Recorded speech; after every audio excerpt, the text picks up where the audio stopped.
Wuchang Fallen Feathers is the latest Souls-like game to drop for this amazing genre, and a beautiful one at that. But as with any Souls game, it is challenging and can be unforgiving, so here are 10 essential tips you should know before getting started.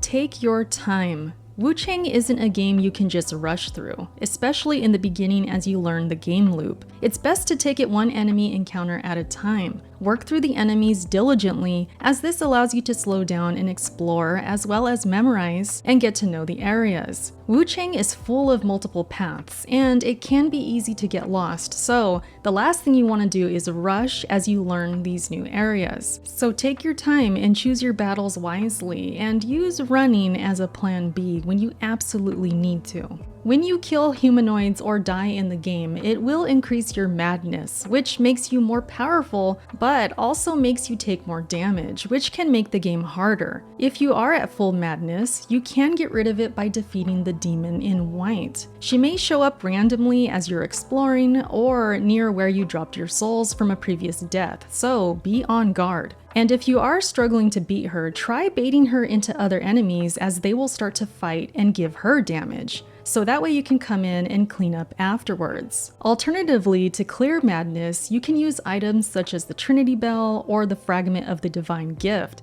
My personal tip as well is don't worry too much about madness, because in the grand scheme of things, you don't have to release it in order to beat bosses and progress through the game. I beat almost all of the bosses with inflicted madness, so it can be done. It can feel like it makes the game harder, true, but you'll likely get used to playing with it and embrace the madness, so to speak, so I wouldn't worry too much about it.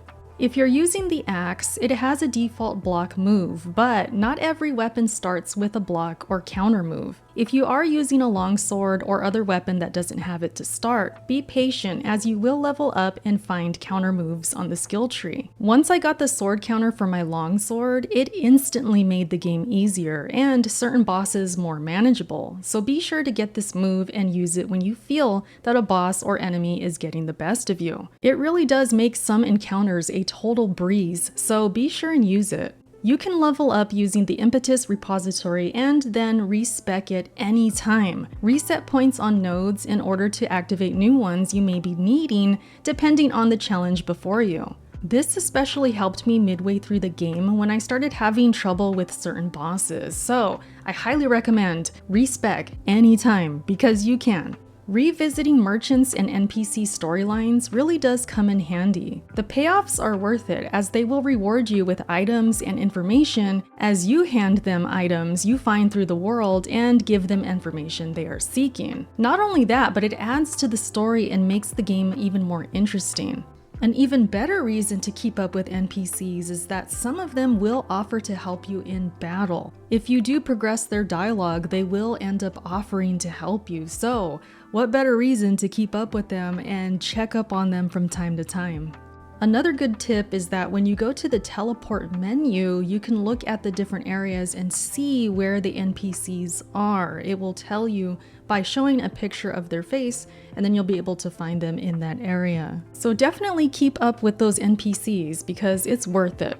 Don't shy away from bigger or harder enemies, especially the ones with red eyes. Defeating them will likely drop some goodies for you that will better your character, so they're definitely worth taking down. This is a small quality of life tip, but if you are down to your last bit of health and you do see and get to a shrine, you can offer blood and still spawn there after death, even if you didn't fully activate it. It also triggers iframes, just like when you open a door or you operate a mechanism. Yes, good old Souls lives in this game, so use those iframes to your advantage when you can. Sometimes it's not about surviving, but dying with purpose to get ahead. I can't stress this one enough, but use your items. Whether it's items to give you more stamina regen, honey buns to give you more health, or fire bombs to take out those pesky archers that just won't stop shooting, the game is pretty generous when it comes to these items dropping, so you might as well use them.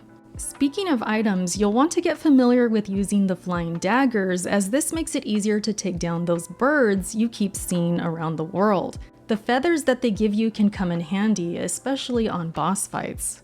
The heavy attack is your best friend. This is probably the most I've ever used heavy attack in any Souls-like game, and it's just because of the sheer reward that it often gives.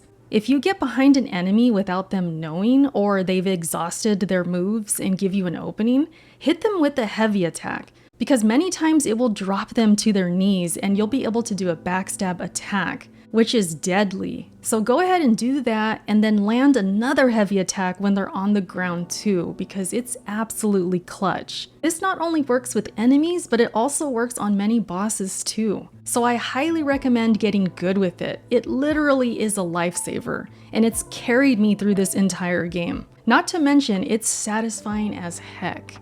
Also, here's an extra tip for you that I didn't learn until the end of the game, I kid you not. But when you see this, that means you can actually walk across. It's an invisible bridge. So if you are confused by this, you see it through the game, go ahead and take that walk because it works.